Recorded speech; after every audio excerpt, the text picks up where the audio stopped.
ভোরের আলো ফুটতেই শুরু হয় কর্মব্যস্ততা। চারদিকে কাপড়ের স্তূপ আর ক্রেতা বিক্রেতার হাঁকডাক। এটি কুষ্টিয়ার ঐতিহ্যবাহী পোড়াদহ কাপড়ের হাট।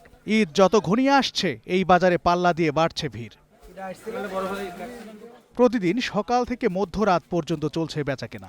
ব্যবসায়ীরা বলছেন গত কয়েক বছরের তুলনায় এবার আগেভাগেই জমে উঠেছে বাজার। এবার ঈদে গতবারের চেয়েও ভালো আমরা ব্যবসা করব। আমাদের নতুন নতুন পোশাক আনবো কাস্টমারের চাহিদা অনুযায়ী। ক্রেতাদের অভিযোগ, গত বছরের তুলনায় প্রতিটি পোশাকেই গুনতে হচ্ছে বাড়তি টাকা। এতে স্বাদ আর সাধ্যের মিল ঘটাতে হিমশিম খাচ্ছেন সাধারণ মানুষ। অন্য বারের থেকে এবার 200 টাকা জিনিস 400 টাকা, এবার একটু সব দিক থেকে একটু বেশি আর কি বাজার। এবার ঈদে কয়েক হাজার কোটি টাকার কেনাবেচার লক্ষ্যমাত্রা নির্ধারণ করেছে ব্যবসায়ী সমিতি। তবে নিরাপত্তার পাশাপাশি চড়া খাজনা নিয়ে ক্ষোভ রয়েছে ব্যবসায়ী নেতাদের মাঝেও।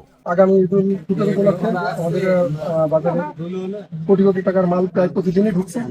আমাদের স্থানীয় যারা পুলিশ প্রশাসন আছে, থানা যারা আছে, তারা আমাদেরকে আলহামদুলিল্লাহ নিরাপত্তা দিচ্ছে, কিন্তু তারপরে আমাদের আরো কড়া নিরাপত্তা দরকার, যেহেতু আমাদের এখানে কয়েকশো কোটি টাকার বিজনেস হচ্ছে প্রতি সপ্তাহে।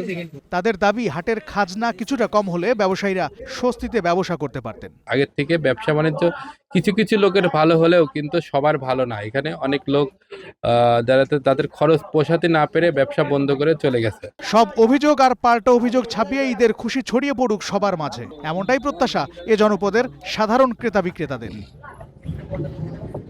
জাফর আহমেদ শিমুল, গ্রিন নিউজ ডেস্ক।